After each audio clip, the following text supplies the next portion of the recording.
finalmente les van a agregar enzimas para su disociación o su disolución. ¿Ya? Como ustedes verán, este procedimiento que es la fagocitosis tiene una función inespecífica. Puede suceder no solamente para bacterias, sino para desechos celulares. Pero su principal función tiene que ver porque son células presentadoras de antígenos.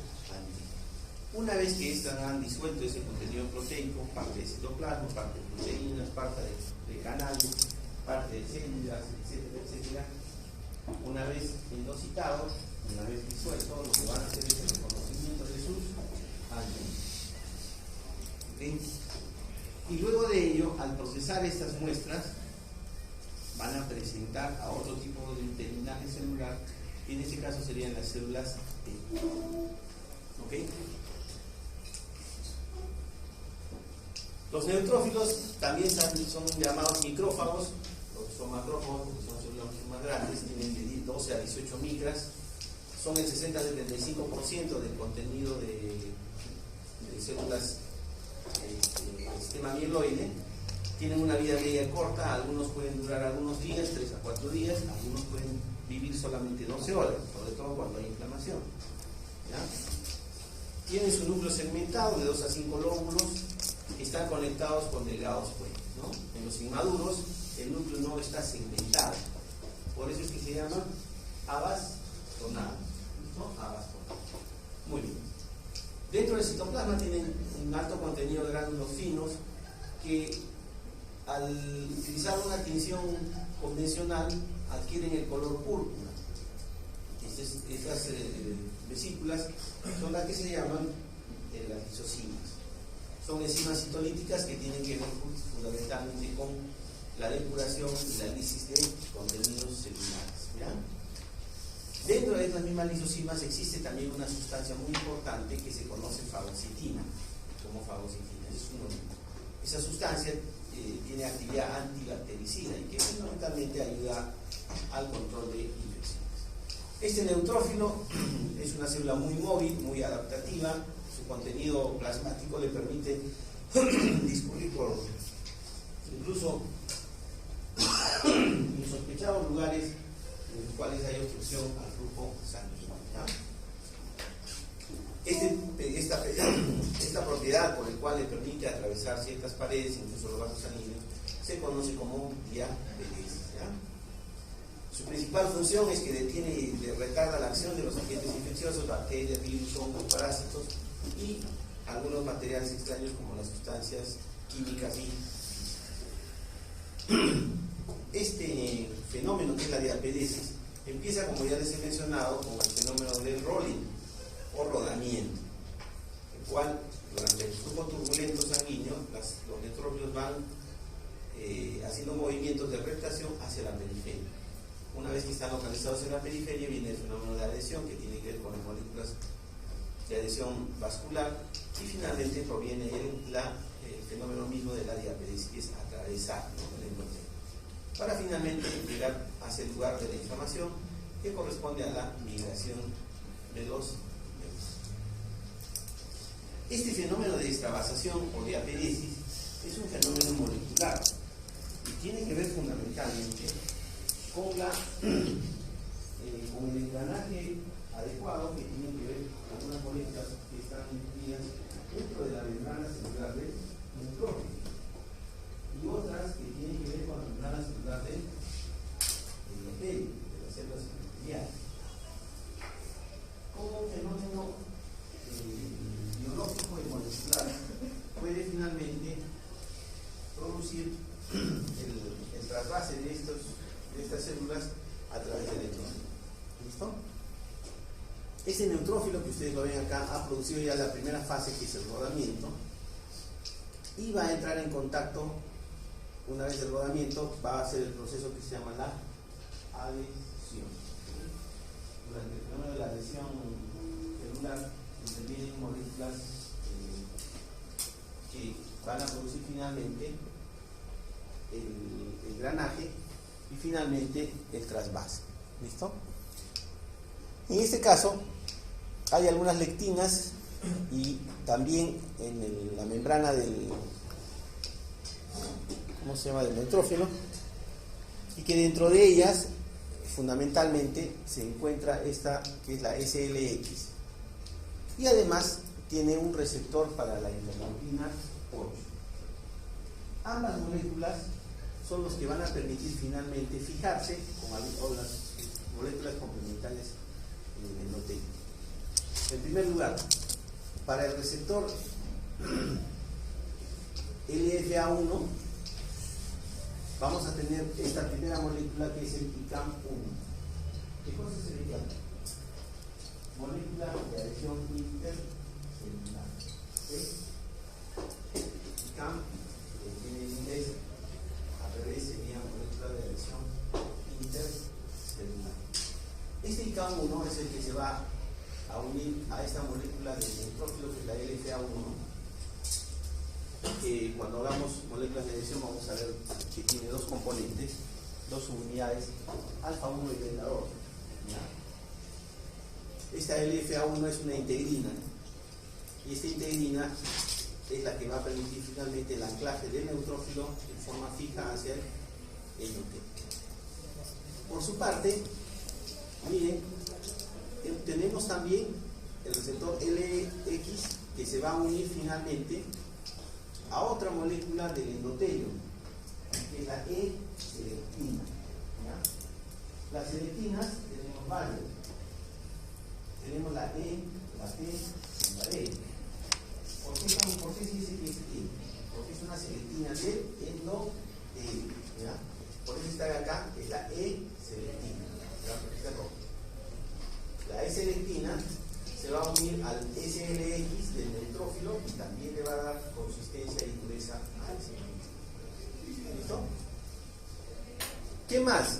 Recuerden que durante el fenómeno inflamatorio se está produciendo bastantes citoquinas, y dentro de esas citoquinas la que se produce es la interleuquina 8. ¿Y qué hemos dicho además? Que el neutrófilo tiene un receptor para la interleuquina 8. Eso induce a que el neutrófilo se una a través de este receptor a la interleuquina 8, que también está en el endotelio. Miren cómo tres acciones de unión molecular permite finalmente que ese neutrófilo se una a su complementario y le permita finalmente atravesar el endotelio. Siempre con el gran influjo de interleuquina 8 que permite finalmente la migración. ¿Ya? Entonces hemos hablado de hasta 6 moléculas que intervienen. Interleuquina 8, el receptor de interleuquina 8, la S-selectina, ¿sí? Hemos hablado de qué? De la integrina de SLA1, ¿sí? La molécula SLX, ¿sí? Del neutrófilo. ¿Ok? Entonces, todos ellos intervienen y finalmente la última que nos faltaba es la ICAM1. Dentro de las moléculas de adhesión celular vamos a tener varias. Tenemos las ICAM, de la celular, tenemos las BCAM, del endotelio vascular, ¿ya? Y las ECAM, solamente de las de moléculas de adhesión celular del endotelio, del vaso sanguíneo. Y tenemos las intercelulares. ¿Listo? Entonces, solamente este pequeño fenómeno que incluye, después del rodamiento de la adhesión, incluye hasta 6 moléculas que intervienen para conseguir finalmente la migración, la diabetes y la migración de los neutrófilos. Todo esto ocurrirá, solamente ocurre cuando hay inflamación. Estos receptores, estas moléculas como las integrinas y las cadeninas y las selectinas, solamente se expresan cuando hay un fenómeno inflamatorio. ¿Qué significa? Quiere decir que son inducibles por la inflamación. ¿Me están siguiendo, no? ¿Sí? Bien. Los neutrófilos, como hemos dicho, se tienen dentro de su interior vesículas con un alto contenido azulófilo. Dentro de ellos, entre ese contenido, vamos a encontrar mediadores, ¿no? Hay mediadores preformados y mediadores de nuevo o recién formados. ¿Cuáles son los que ya están formados? La histamina, la serotonina, las enzimas lisosomas. Y las preformadas, o mejor dicho, las formadas de nuevo, generalmente son las inducibles por inflamación. Y las principales, ¿cuáles son? Las prostaglandinas, derivadas del ácido araquidónico, por la actividad de la fosfo. ¿Y pasa la A o la C? Acá dice la A, acá dice la C. Pasa a 2. Ya se olvidaron, ¿eh? ¿Se dan cuenta por qué es importante farmacología?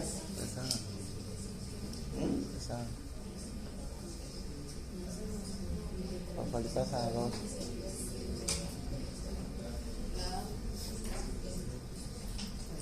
¿Seguro? Fosfolipasa 2. Fosfolipasa 2. Entonces ahí se forman las prostaglandinas y los leucotrienos, ¿cierto? Y también el tromboxano. Esos son formados de nuevo, o sea, son sintetizados de la degradación del ácido araquidónico. Ahí tenemos también los factores de activación plaquetaria, los reactantes de fase aguda, los reactantes de oxígeno, radicales libres de oxígeno, el óxido nítrico y la citosina. Pero además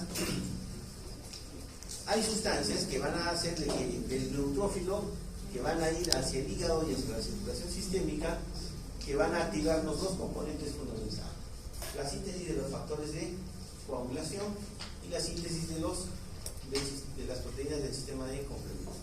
¿Listo? Si ustedes entendieran una inflamación como tal, ¿sí?, así como la que estamos viendo en este momento, no tendríamos ningún problema de explicar cualquier fenómeno inflamatorio: una caída, una quemadura, una infección, una apendicitis, una colitis, un tumor cerebral, que se llama cerebral, traumatismo craniano, un edema, un neumotórax. Cualquier patología podríamos explicarlo de esa manera.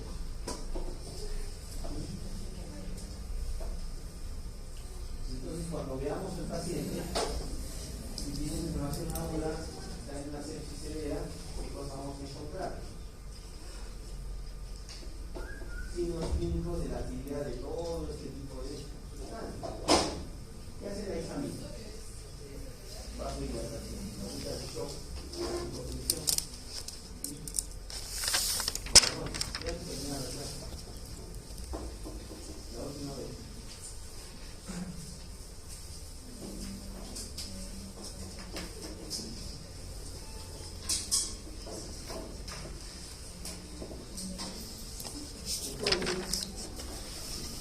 Cuando yo veo un paciente, voy a ver por confusión, voy a ver por shock, voy a ver por ubiculo porque va a hipertensión, voy a soltar caliente porque tiene.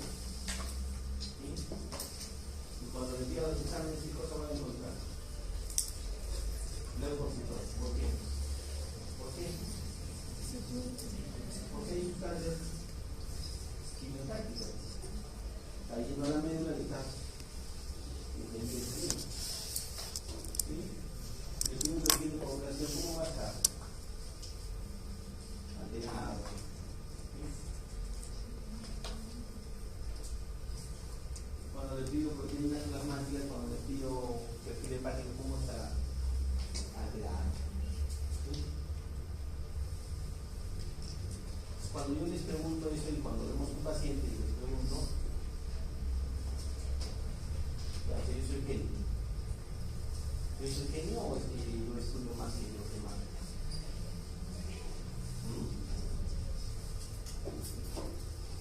Bien joven, la medicina es una sola.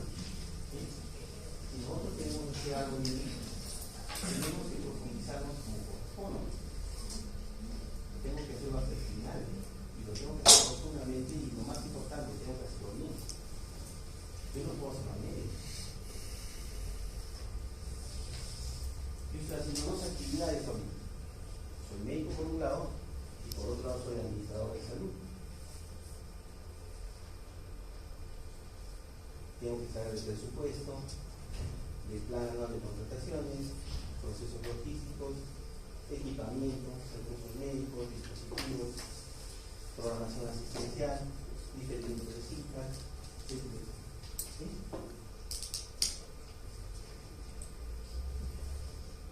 Pero a pesar de eso, la parte médica todavía persiste. ¿Por qué? Porque hay que seguir estudiando. Si ustedes no lo hacen, nadie lo va a hacer por ustedes, ¿no? Entonces, cuando hagamos la selección personal, cuando se les hace la entrevista, les dicen, oye, ¿cuáles son las células del sistema inmunitario? Ahora, por seguridad, como su compañera, ¿no? Llegue tarde a ese clase. ¿Sí? ¿Se dan cuenta de las consecuencias de llegar tarde? Si ustedes durante el ejercicio del pregrado llegan tarde, faltan a clase, yo ya veo que varios han faltado ya. Vale, ya no están como la primera vez. Imagínense cuando los vea tomando ese examen para que ingresen al examen. ¿Usted cree que lo va a escoger? No, no sé. Porque la persona que es así no va a cambiar, va a seguir siendo de la misma manera ya. Por eso tenemos tantos médicos que se escapan, que llegan tarde, que maltratan a los pacientes. Por eso. Aquí está. Dentro de los constituyentes lisosomales tenemos dentro de los gránulos específicos. No solamente hay histamina, bradyquinina, no solamente hay eso, hay un montón también de otros tipos de sustancias dentro de lo que se llaman las lisosimas, ¿no? Las lisosimas son las que van a destruir tejidos, células, detritus, proteínas y también bacterias. Ahí tenemos las lactoferrinas, la fosfatasa alcalina, tenemos colagenasa tipo 4, rompe matriz extracelular. Tienen moléculas de adhesión leucocitaria. ¿Cuáles? La LFA1. Tienen activación del producen activación del plasminógeno y tienen la fosfolipasa A2, señores y señoritas. ¿Sí? La fosfolipasa A2, que lo está comentando ahorita, está contenido dentro de los lisosomas. Dentro de los aturófilos tenemos la mieloperoxidasa, las lisosimas más factores bactericidas, proteínas catiónicas, hidrolasas ácidas para micobacterium, la elastasa, colagenasa inespecífica del BPI, las defensinas, la catepsina y también la fosfolipasa A2. ¿Ya? Hay una prueba molecular incluso ahora que es la prueba de la elastasa. ¿Sí? Vean ustedes para pancreatitis aguda, ¿no? Dice que tenía que evaluar la elastasa de neutrófilo. ¿Sí? Ahí está.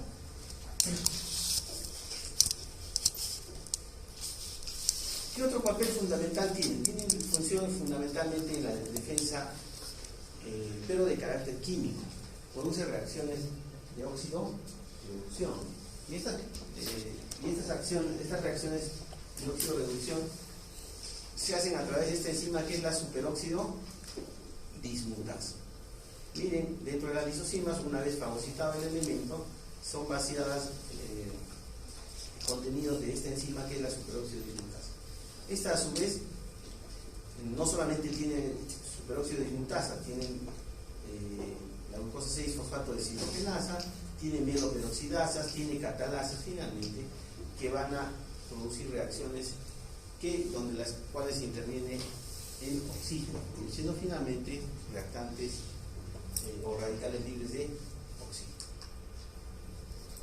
Los macrófagos. El término macrófago fue asignado por Ashoff en el año 1924, proceden de los monocitos, de acero mieloide, se forman en la médula ósea, proviene del stem cell, granulocito monocito, gracias al factor estimulante de colon, el granulocito monocito, y también al influjo de la interleuquina 3.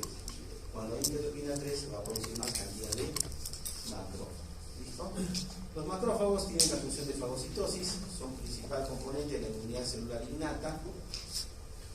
Estos a su vez expresan una serie de moléculas en su superficie que tienen característica de captar, de interactuar directamente con la sustancia, en este caso biológica, que puede ser una bacteria. En primer lugar tenemos un receptor para el lipopolisacárido, que en realidad es un CD14. ¿Quién tiene el lipopolisacárido? ¿Quién tiene el lipopolisacárido? Gran energía. Entonces, esta va a identificar fácilmente Escherichia coli, Serratia, ¿no? Virus cólera, Salmonella, Shigella, los va a detectar porque tiene un receptor para lipopolisacárido. Tiene receptores C11, B y CD18. Tiene otro receptor para manosa. ¿Quién tiene manosa? Gram positivo. Y también receptor para glúcidos, gram positivo. Péptido urical. Además, esto tiene receptores scavenger o barredores que poseen una especificidad a ligandos muy amplia. Es como si yo ahorita agarrara y encendiera mis brazos y a todos ustedes los voy a apretar. ¿Sí? Acá en el interior tienen estos receptores scavenger, barredores. Este me sirve, este no me sirve, este aprobó, este no aprobó. ¿Sí? Algo así hacen los barredores. ¿Listo? Tiene además células, son consideradas células presentadoras de antígeno y utilizan las moléculas MHC tipo 2. ¿Ya? Van a ver en la clase que las MHC1 nos sirven para la identificación de antígenos propios de nosotros, colágeno, membrana sinovial, péptido urical de nosotros. ¿Listo? Pero el MHC2 solamente se activa cuando vamos a identificar sustancias extrañas, no cosas extrañas hacia el organismo. Y también tiene que ver con la hemostasia.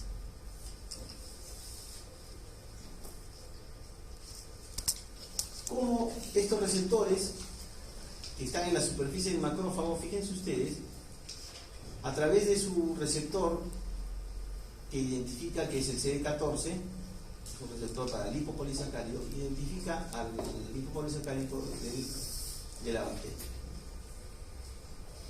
Una vez identificado el lipopolisacárido del gran negativo, inmediatamente va a activar un receptor llamado Toll-like. Un receptor similar a otro.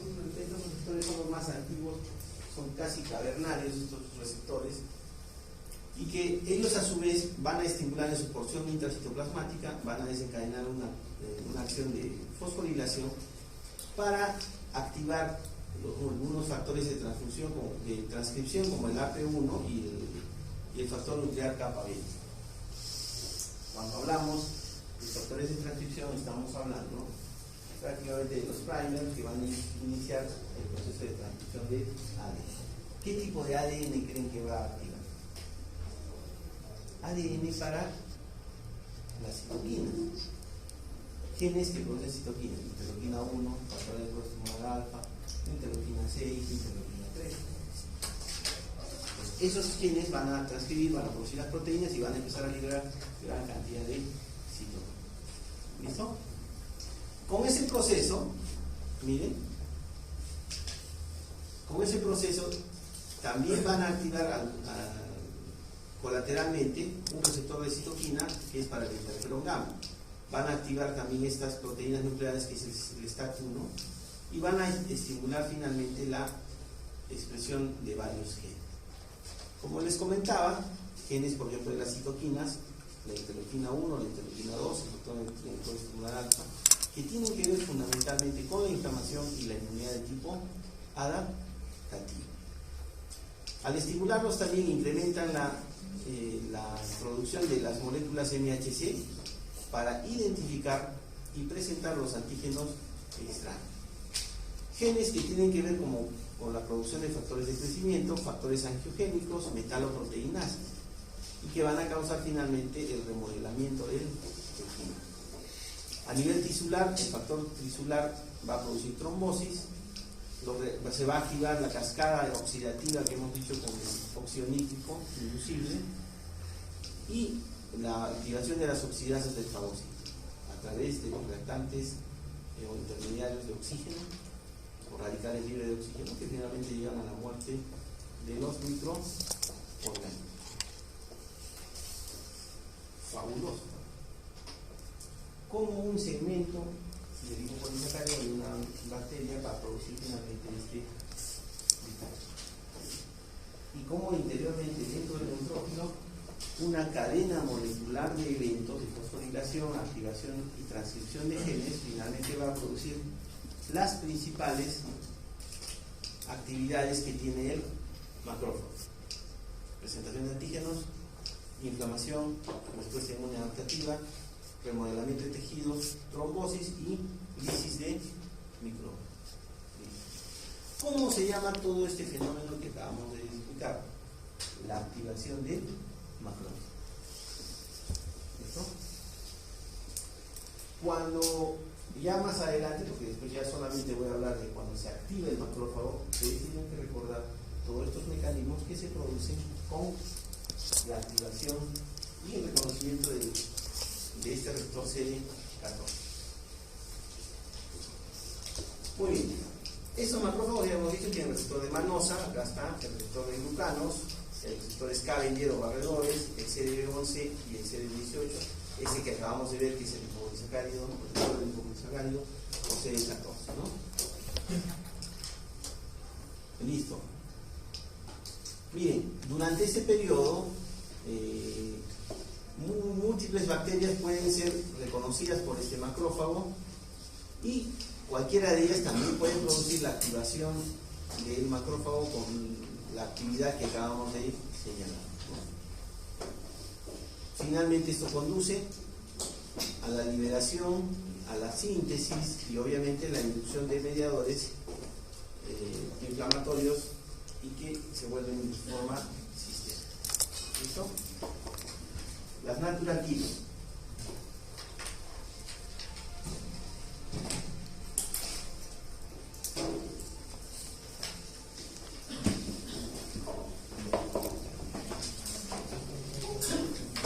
Mañana me como.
Está puesto que no está volteado.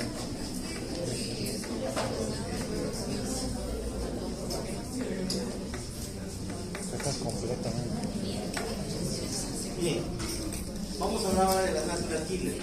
La célula natural killer es un ejemplo claro de una célula que tiene dos funciones fundamentales. Es citotóxica y es citolítica. ¿Listo? Es considerado parte del sistema linfoide, es un linfocito grande, es granuloso y largo, ¿no? Estos están contenidos de grandes cantidades de gránulos citoplasmáticos y la característica fundamental, cómo reconocerlos, es que ellos no expresan receptores de membrana. ¿Listo? Y ese detalle es muy importante porque a veces cuando hay leucemias o hay linfomas, ¿cómo se podría detectar si es un linfocito T o es un linfocito B? ¿Cómo creen que se hace? Pero cuando se hace la biopsia todos son linfocitos. ¿Sí? ¿Cómo podríamos hacer la distinción de linfocito B y linfocito T? ¿Cómo podríamos hacer si es un tumor de macrófago, un tumor de natural? ¿Qué receptores tiene el macrófago? Tiene CD14. ¿Qué hago entonces? Le pido un marcador CD14. Si sale positivo, ya es un macrófago. Es un linfoma de macrófago. ¿Qué pasa si yo pido una presencia de inmunoglobulina? Y es positivo. Es un tumor productor de, o tumor procedente de células plasmáticas. ¿Qué cosa es un mieloma? ¿Qué hago? Le pido proteína de ensillón y le pido proteína beta 2, le pido calcio, hipercalcio o más. Le pido una radiografía, un screen óseo Recuerdo lesiones en Zacahuacá, un húmero, en cadera. Esa es la medicina. Cuando uno hace el diagnóstico de una enfermedad, tiene que disfrutar el éxito. Porque ya no sabemos. Yo tengo que saber, ¿no? El neurón múltiple, que si es causado por la cadena, produce por inhibición, por ignoraba beta 2 elevado, ¿sí? Hay disfunción alumna o globulina, infección de patrón, ¿sí? Esa es la medicina, muchachos y señoritas. La medicina hay que usarla. Porque eso finalmente es la medicina. Hay que hacer todo eso, ahora le doy tratamiento, ¿no? ¿Qué no da tratamiento? ¿Cómo hago para darle tratamiento? Le doy terapia biológica, ¿no? Le doy un anticuerpo monoclonal contra la producción de bacillus antimicales. Le puedo dar bacillumab, ¿no? Eso van a aprender ustedes al final del curso. ¿Ya? O si es una leucemia, ¿qué hago? Le doy un inhibidor de tiroxina. Le puedo dar el maquinito, no debería estar descontinuado. ¿Listo? No tiene receptores, por lo tanto, cuando yo hago un estudio, una biopsia de esos tejidos y no encuentro ningún marcador, ni CD14, ni CD3, ni CD2, entonces puede ser un tumor natural. ¿Listo? Solamente en sus membranas producen CD2, CD16 y el LFA1. ¿Qué cosa era el LFA1? Una integrina, ¿sí? O sea que esta también puede pasar hacia la circulación. Que las diferencian de las células T, que siempre son CD3 y CD16 negativas. Ahí se da la diferencia, ¿sí? CD16, ya les dio CD14 y les dio CD16. Si el CD16 es negativo, eso va para linfocito T. Si sale positivo, es para natural. ¿Ya? Porque todas las células T siempre son CD3 positivas. Estas están presentes en la sangre, en el vaso y los tejidos. Es una célula asesina natural. Tiene la capacidad de diferenciar entre células infectadas por virus y células normales. ¿Ya? Además de esto, tiene la segunda propiedad, es que son las únicas que pueden distinguir cuando una célula se ha transformado en maligna. Estas son nuestro único sistema de defensa contra infecciones virales y contra tumores. ¿Listo? Yo les pregunto por eso, cuando se detecta el cáncer, o sea, la culpa es del médico, 2 años haciéndolo para hacerse su diagnóstico y le han dicho que recién tiene cáncer. ¿Es culpa del hospital? ¿Es culpa del médico? Es justamente culpa de su natural killer. ¿Sí? Cuando ya estamos hablando de uno de los principales efectores naturales de protección contra el cáncer, ¿esto quién lo trae? ¿El médico o el paciente? El paciente. Es algo innato. Entonces, por eso el que hace cáncer es una persona que tiene una inmunodeficiencia. Porque su natural killer no está funcionando. ¿Ustedes creen que ustedes no producen cáncer? Ustedes, todos de nosotros producimos neoplasia. En la garganta. Pero ¿qué pasa? Por la edad, por la nutrición de ustedes, por su estado físico, ¿sí? Y obviamente por el estado emocional que ustedes tienen ahora, que no tienen preocupación, que mamá paga todo, ¿no es cierto? No solamente comen, viven, duermen y juegan, a veces estudian. ¿Sí? Entonces, ¿qué pasa? Esa integridad hace de que su sistema inmune esté activo y esté adecuado. Entonces, célula transformada, ¡plac!, lo capta y lo destruye. ¡Plac!, ¡plac!, ¡plac! Todo el día estamos en ese plan. En cambio, nosotros que ya pasamos los 40 años, ya nos estamos acercando a los 50 años, ya sí nos preocupamos, porque ya es diferente. ¿Sí? Es diferente. ¿Ya lo viste? Pues ahí empiezan a aparecer, por eso es que a partir de 40 años para adelante empiezan a aparecer las neoplasias. ¿Listo? Esta célula natural killer tiene un sencillo sistema de reconocimiento que distingue entre las células normales y las células dañadas a través de un sistema que es las moléculas de histocompatibilidad mayor. Poseen además interferón y citoquinas que les permiten reconocer las células infectadas, se unen a ellas y a través de este reconocimiento de la célula natural killer, en este caso es una célula infectada, esta tiene guiones o proteínas propias del virus, la reconoce a través del MHC tipo 1 e inmediatamente, una vez que se produce el reconocimiento, le va a producir un fenómeno de exocitosis, liberando gran cantidad de dos enzimas fundamentales. Unas son las perpolinas y otras son las grancimas. Ambas lo que van a producir es una destrucción de esa célula infectada. ¿Listo? En este punto, en el proceso de unión, en algunos casos puede estar sujeto a la activación de inmunoglobulinas que reconocen el antígeno viral de la célula. En otros casos, solamente la célula natural killer reconoce a través de anticuerpos el epítope de la superficie o a través de moléculas de adhesión celular. O en algunos casos, lo que hace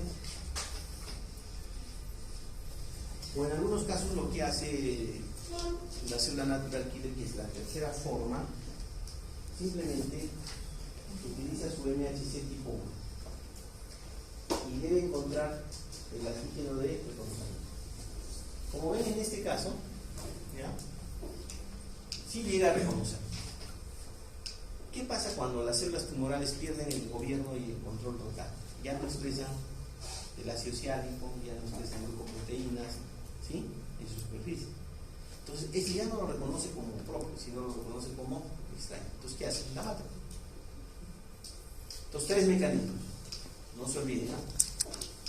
Por anticuerpos, por moléculas de adhesión o por el MHC. Así reconoce las naturales.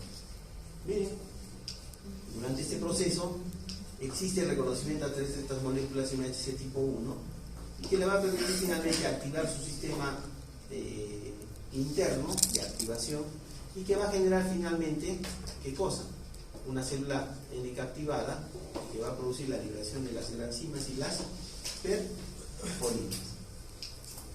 Este sistema MHC tipo 1, vamos a ver cuando hagamos la clase, solamente necesita ser reconocido nada más. Cuando lo reconoce, simplemente lo deja seguir viviendo. Cuando no hay reconocimiento, en este caso la MHC no lo reconoce. No lo reconoce. ¿Qué finalmente sucede? La mata, elimina a esta célula. ¿Listo? Muy bien. Tejidos linfoides, tenemos los primarios y tenemos los secundarios. Los primarios tenemos la médula ósea y el timo, secundarios tenemos los ganglios linfáticos, de toda la cadena linfática, tenemos el vaso y algunas zonas asociadas al aparato digestivo y respiratorio. En la médula ósea, acá está haciendo una biopsia, por ejemplo, de médula ósea, ¿no? En la médula ósea distinguimos dos tipos, la médula amarilla y la médula roja.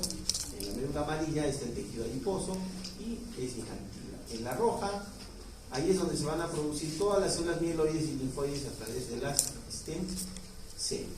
¿Listo? En la médula ósea, como ustedes verán, es el centro de mayor producción de anticuerpos. Tenemos ahí los linfocitos, en su interior van a quedar los linfocitos B de memoria, con los que van a tener el recuerdo, el reconocimiento antigénico durante toda su vida, y que están activados frente al antígeno y que van a migrar en la médula ósea. Allí se van a diferenciar en células plasmáticas y que van a ser productoras de anticuerpos. Durante este procedimiento, todas las células B producen inmunoglobulina M, todas salen produciendo inmunoglobulina M. Después de la activación y del reconocimiento del antígeno, pueden cambiar su idiotipo hace inmunoglobulina A, inmunoglobulina D, una E o la inmunoglobulina A. ¿Listo? El timo.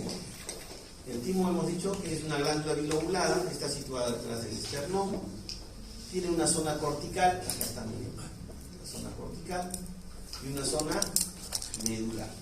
¿Qué encontramos en la zona cortical? Es la parte más externa, está poblada, como ustedes ven, de azul intenso, que son las células linfoides. Estas células linfoides están en una constante mitosis, en una multiplicación celular, y que estas provienen fundamentalmente de la médula ósea. Aquí en este proceso van a madurar a linfocitos T. En la zona medular interna, ahí vamos a encontrar abundantes células epiteliales. Estas son las células epiteliales, ¿sí? Que van a envolver a diferentes grupos de linfocitos y de los macrófagos. ¿Por qué se da esta distribución?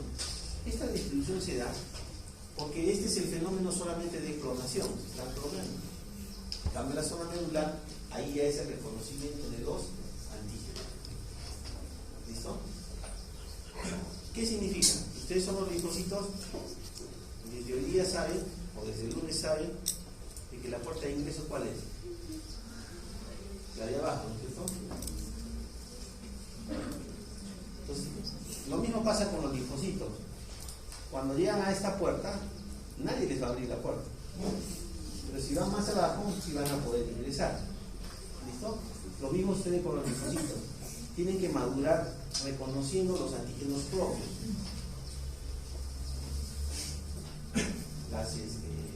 El colágeno, la fibronectina, ¿sí? Entonces, ese tipo de sustancias, estos linfocitos que están acá, en la zona medular, van a ir reconociendo, van a presentar, oye, por si acaso, esta es la promoción, ¿no? ¿Verdad? Esta es inmunología, ¿sí? ¿Qué pasa si viene uno de medicina? Interno. Lo atrapa y lo elimina, ¿sí? Pasa lo mismo. Este fenómeno es tan importante porque esos linfocitos tienen que salir maduros reconociendo nuestros antígenos propios. ¿Qué pasa si no reconocen ni el colágeno ni la fibronectina? Cuando salgan a la circulación, ¿dónde van a ir a atacar? A la membrana sinovial. Como resultado, ¿qué cosa vamos a tener? Linfocitos T autorreactivos. ¿Qué enfermedad nos da? Artritis reumatoide. ¿Se dan cuenta? Ahí está. Por una pérdida de reconocimiento del antígeno propio, nuestro, el Guillain-Barré. ¿Por qué fue Guillain-Barré? No es por la infección viral, es una pérdida del control de la producción del anticuerpo y la sensibilización al antígeno. Esos antígenos, ¿dónde estaban? En la proteína básica de la mielina. Ese anticuerpo que era para ese virus tenía similitud con la secuencia de antígenos de la proteína básica de la mielina. ¿Qué apareció? Guillain-Barré. ¿Listo?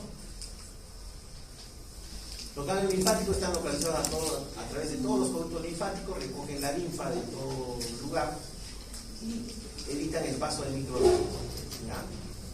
Tiene la corteza externa y la zona paracortical, los decimos en la corteza externa tenemos los nódulos primarios, que son grupos estéricos de células que al ser estimulados por el antígeno van a transformarse. ¿En qué? En folículos secundarios. Ahí es donde van a madurar los linfocitos B, las células plasmáticas y los linfocitos B de en la paracortical generalmente ahí están la zona de contacto formada por linfocitos T que proliferan ante determinados estímulos antigénicos. El vaso tiene también una pulpa roja o una pulpa blanca donde está contenido el tejido linfóide. La roja tiene glóbulos rojos. La función de la pulpa roja es filtrar la sangre, capturar y destruir los eritrocitos viejos y depurarlos. En la blanca vamos a encontrarnos el tejido linfoide que forma una vaina que está siempre alrededor de una arteriola. Este tejido linfoide cerca a la arteriola recibe el nombre de pales. vaina anterior linfoide periarteriolar. ¿Listo? En ese PALS vamos a encontrar linfocitos T en la zona más interna y linfocitos B en la zona marginal externa. Estos se van a activar en PALS frente a antígenos extraños. Finalmente, también hay tejido linfoide asociado a mucosa. Todo lo que llamamos MAL, el GAL. Y en la actualidad también hay linfomas asociados a ese tejido linfoide. El GAL, ¿qué cosa es el GAL? Es el tejido linfoide asociado al tubo digestivo. ¿Ya? Incluye las amígdalas, el apéndice cecal y las placas de Peyer. A veces entran a operar apéndice y encuentran una inflamación a ese nivel. Y resulta que es un linfoma GAL. VAL es el tejido linfoide asociado al aparato respiratorio de Brett, ¿no? Ventilación. Y el MALT es el tejido linfoide asociado a las mucosas. Por ejemplo, las placas de Peyer, ¿no? En estos tejidos, que son las placas de Peyer, por ejemplo, vamos a encontrar linfocitos T y linfocitos B. Además podemos encontrar macrófagos, células dendríticas y las células que se activan a ese nivel, ¿no?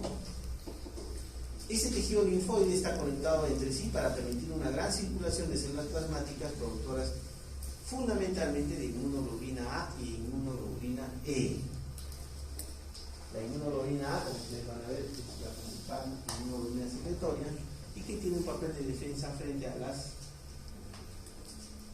infecciones del tubo digestivo. ¿Ya? Esa es la última.